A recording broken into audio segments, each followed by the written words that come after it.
Chapter 4 Sai Baba's First Advent in Shirdi. In the last chapter, I described the circumstances which led me to write the Sai Satcharitra. Let me now describe the first advent of Sai Baba in Shirdi. Mission of the Saints. Lord Krishna says in the Bhagavad Gita that whenever there is decay of dharma or righteousness and an ascendancy of unrighteousness, I manifest myself, and for the protection of the virtuous, the destruction of the vicious, and for the establishment of righteousness, I manifest myself in age after age. This is the mission of Lord and the sages and saints. He who are his representatives and who appear here at proper times help in their own way to fulfill that mission. For instance, when the twice-born, the Brahmins and the Kshatriyas and the Vaishyas neglect their duties, and when the Shudras try to usurp the rights of the higher classes, when spiritual preceptors are not respected but humiliated, when nobody cares for religious instruction, when everybody thinks himself very learned, when people begin to partake of forbidden foods and intoxicating drinks, when under the cloak of religion people indulge in malpractices, when people belonging to different sects fight amongst themselves, when Brahmins fail to do Sandhya adoration, and the Orthodox their religious practices, and when yogis neglect their meditation, or when people begin to think that their wealth, progeny, and wife are their sole concern, and thus turn away from the path of salvation, then do saints appear and try to set matters right by their words and action. The saints serve us as beacon lights and show us the right path and the right way for us to follow. In this way, many saints, such as Muktabai and Namdev and Eknath and Tukaram and Ramdas and various others, did appear at various times to show the right path to the people. And so presently came Sri Sai Baba of Shirdi. Shirdi, a holy turf. The banks of the Godavari River in the Ahmednagar district are very fortunate, for they gave birth and refuge to many a saint, prominent amongst them being Janeshwar. Shirdi also falls in the Kopargam Taluka of the Ahmednagar district. After crossing the Godavari River at Kopargaon, one gets the way to Shirdi. When you go 9 miles, you come to Nimbagaon, from whence Shirdi is visible.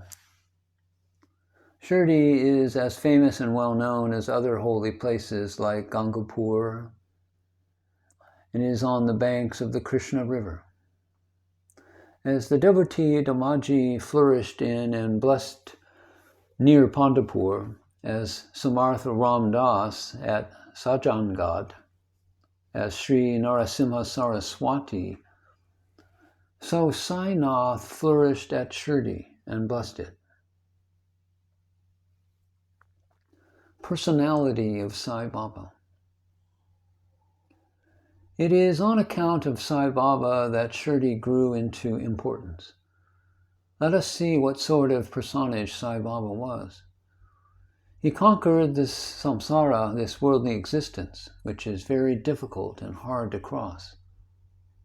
Peace or mental calm was his ornament, and Baba was the repository of wisdom. He was the home of Vaishnava devotees, most liberal like Karna amongst liberals, the quintessence of all essences. He had no love for perishable things and was always engrossed in self-realization, which was his sole concern. He felt no pleasure in the things of this world or of the world beyond. His heart was as clear as a mirror, and his speech always rained nectar. The rich or poor people were the same to him. He did not know or care for honor or dishonor. Baba was the Lord of all beings, and spoke freely and mixed with all people, and saw the acting and dances and heard the songs. Still he swerved not an inch from samadhi. The name of Allah was always on his lips. While the world awoke, he slept, and while the world slept, he was vigilant. His inside was as calm as the deep sea. His ashram could not be determined, nor his actions could be definitely determined. And though Baba sat and lived in one place, he knew all the transactions of the world. His darbar was imposing. He told daily hundreds of stories. Still he swerved not an inch from his vow of silence. He always leaned against the wall in the masjid, or walked morning, noon, and evenings towards Nala and Chavadi. Still he at times abided in the self, all times.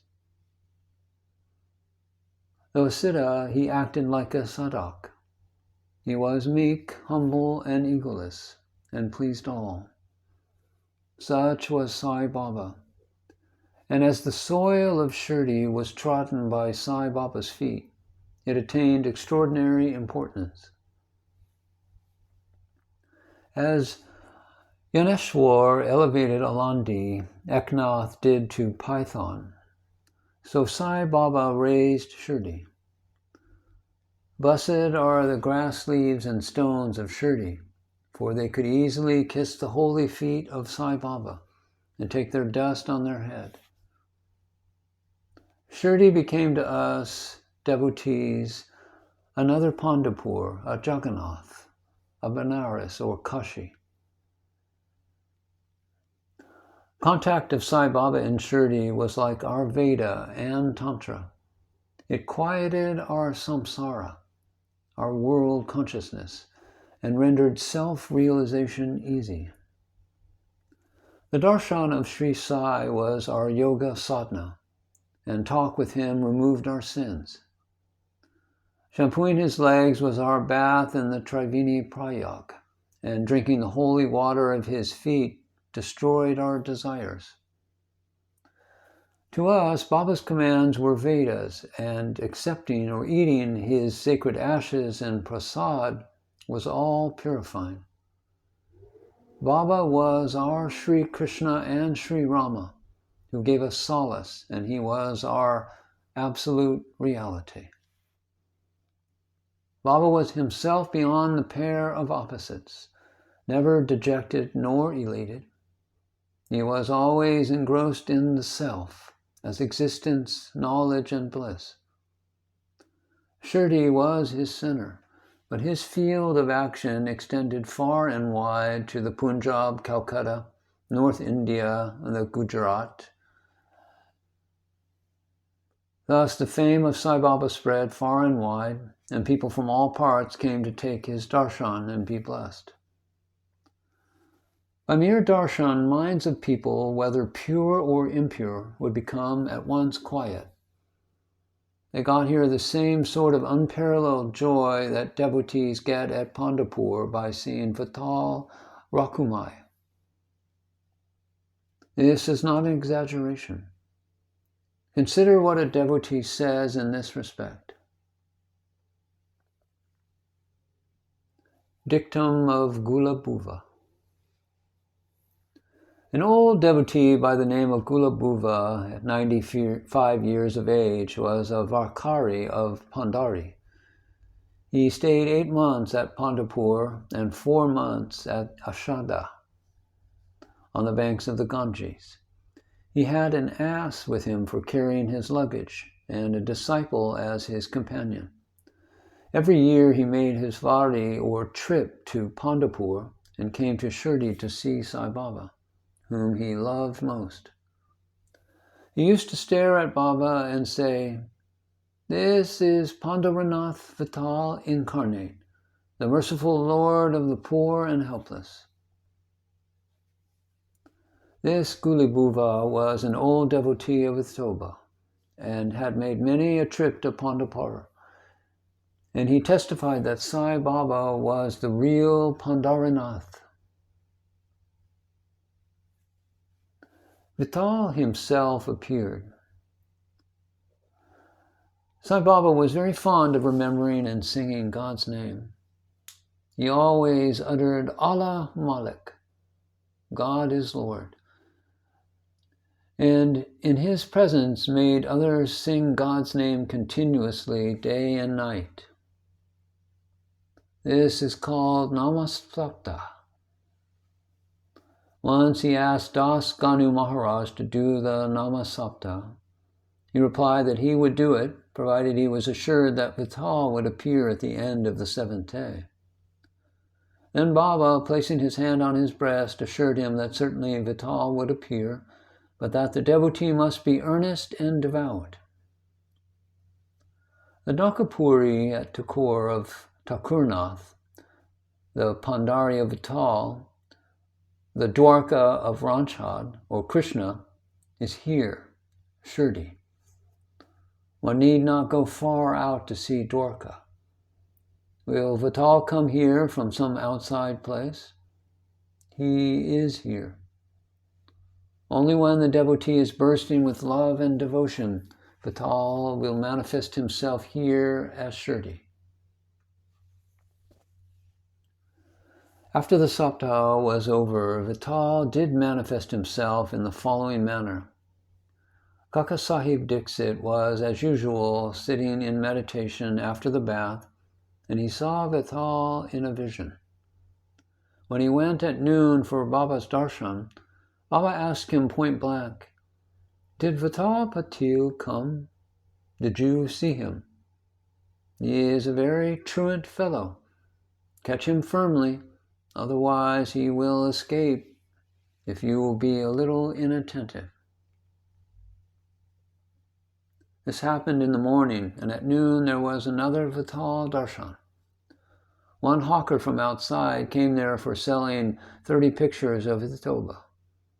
This picture exactly tallied with the figure that appeared in Kaka Sahib's vision. On seeing this and remembering Baba's words, Kaka Sahib Dixit was much surprised and delighted. He bought one picture of Vithoba and placed it in his shrine for worship.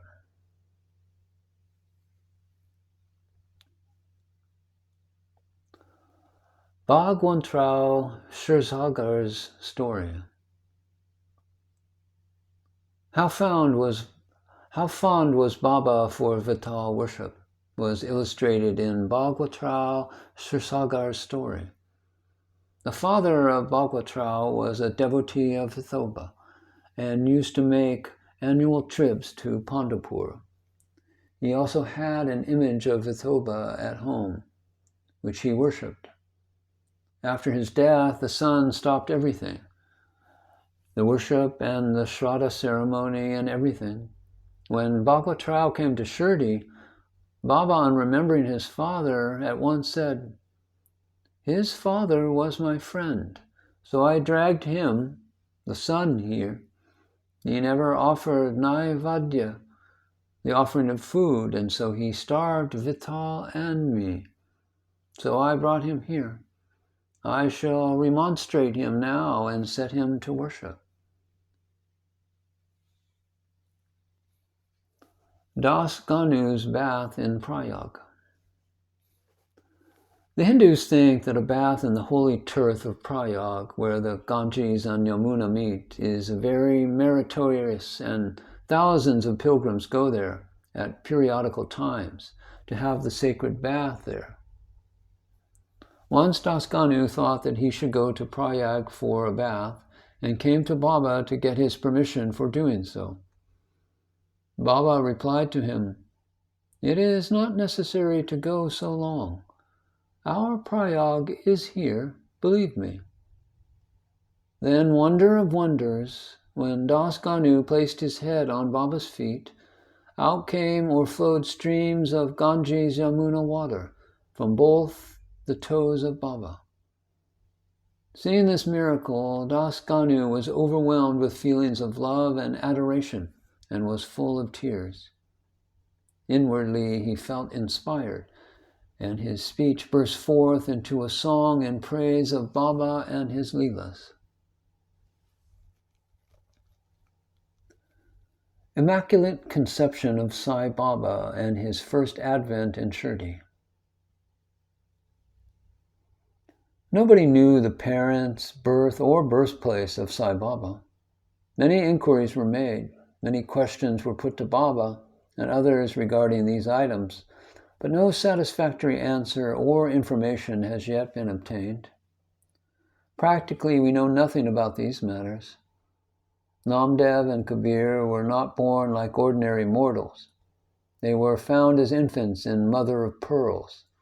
Namdev being found on the bank of the Bhimrathi river by Gonaji, and Kabir on the bank of the Bhagirathi river by Tamal.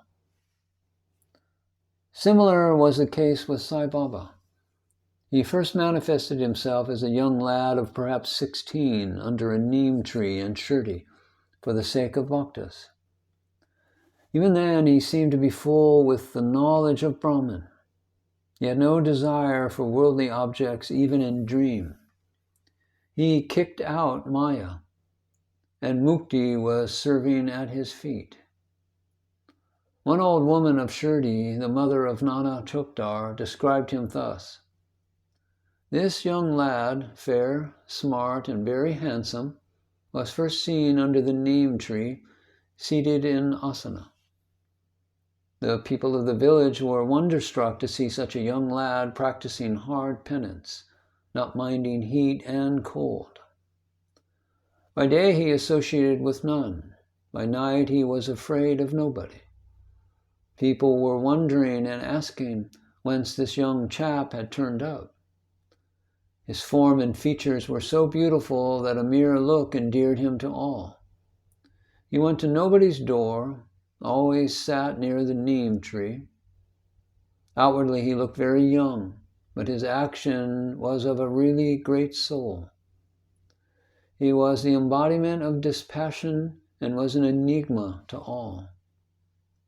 One day it so happened that God Khandoba possessed the body of some devotee, and people began to ask him, 'God, you please inquire what Blessed Father's son is this lad, and whence did he come?'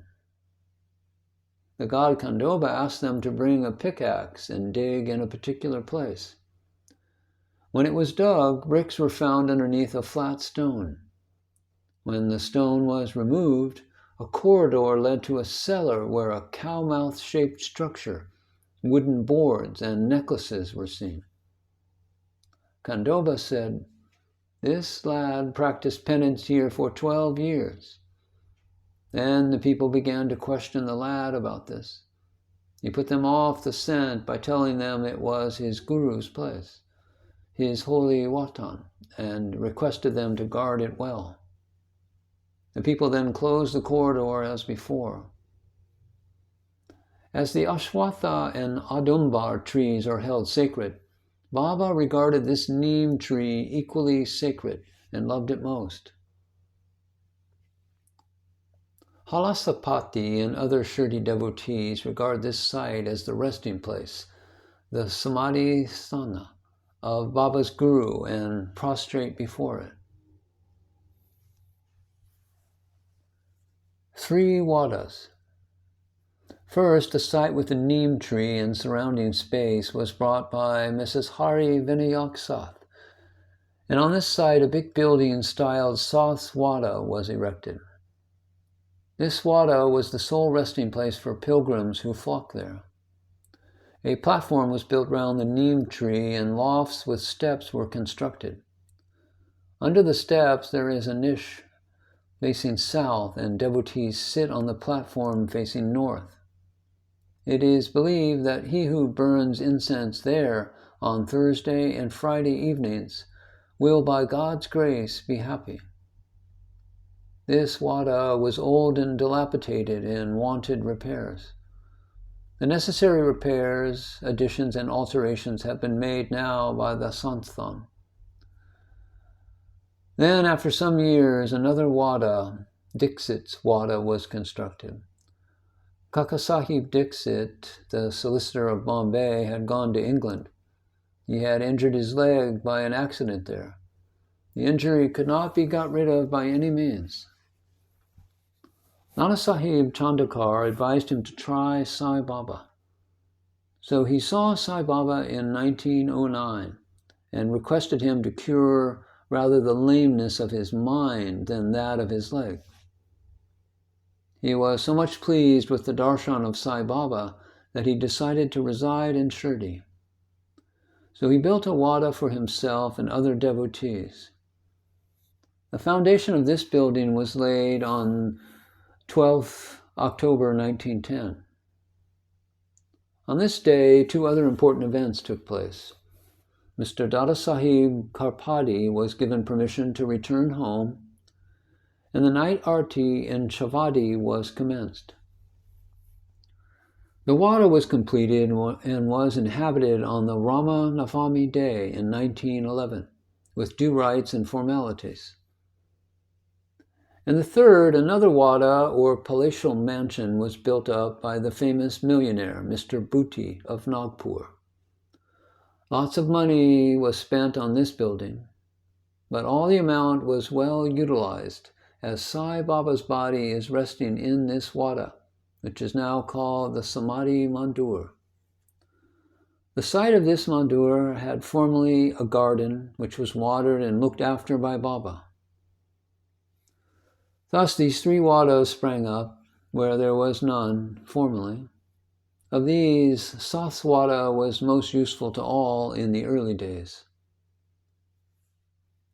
The story of the garden attended to by Sai Baba with the help of Vaiman Tacha, the temporary absence of Sai Baba from Shirdi, and his coming again to Shirdi with the marriage party of Chand Patil, the company of Devidas, Jankidas, and Gagagur, Baba's wrestling match with Modin Tamboli, his residence in Masjid, and love of Mr. Dengali and other devotees will be described in the next chapter. Vow to Sri Sai. Peace be to all.